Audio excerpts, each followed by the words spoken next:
Hi folks, great news for owners of the Hasselblad X2D. Hasselblad have just released firmware version 2.0 and it is adding in a bunch of features that I know a lot of users have been waiting for.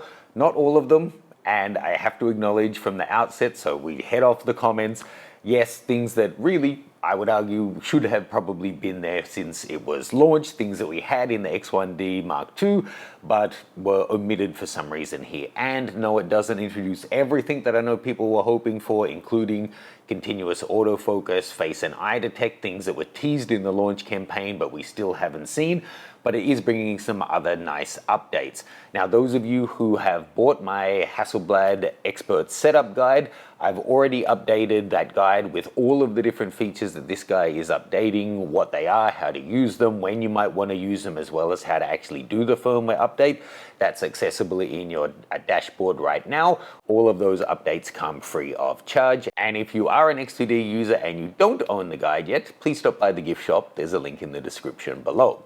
Now, I thought I'd just run you through a few of my favorite features that have been added in firmware 2.0 and show you them right here, right now. Now, first of all, this is maybe not one that a lot of people were waiting on, but one that I think is really cool. We have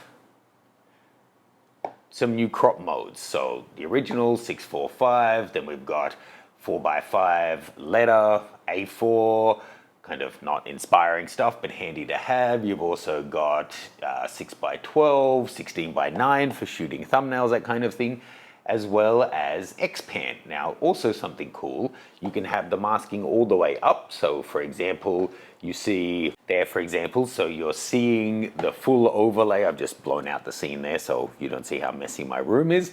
Or you can go in and turn the mask opacity down, so then you can still see what's back there, but clearly see what is being masked over. I'm thinking about doing a road trip in sometime this month in June, so I think that X-Pan mode in particular could come in really handy for the expansive landscapes.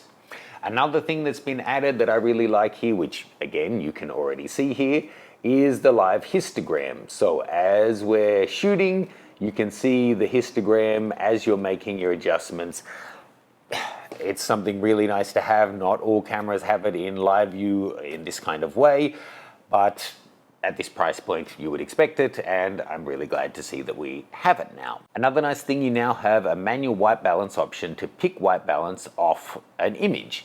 So if we go up here to our white balance, here we jump into the menu, use the picker, and then here's a shot of my cat. So those blinds in the background, for example, were lit by daylight.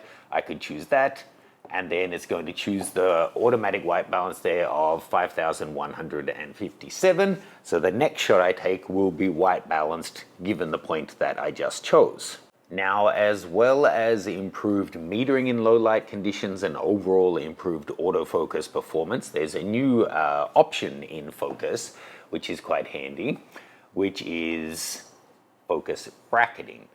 Now, it's not going to let me do it because I don't have an autofocus lens on, so let me take this one off.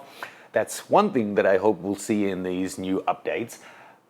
The lenses that were announced with this camera, the 38, 55, and 90, the 38 and 55 are slowly trickling out. I've personally been on a waiting list for 8 months now, and I still can't get one. You think reviewers just get things so easily. It's not the case with Hasselblad.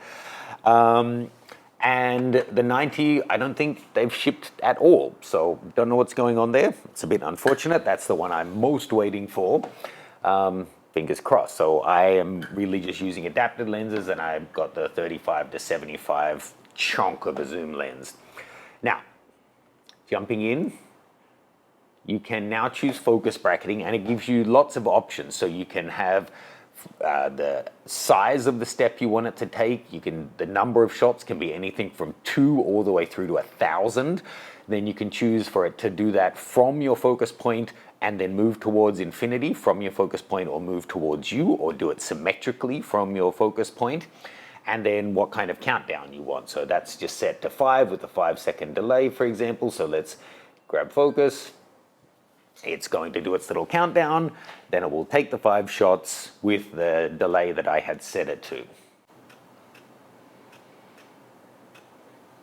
So they're my favorite new updates. There are other things like sounds for the self timer. You can also now adjust your stabilization so it's just being applied to the horizontal or the vertical axis, which could be handy for panning and that kind of thing.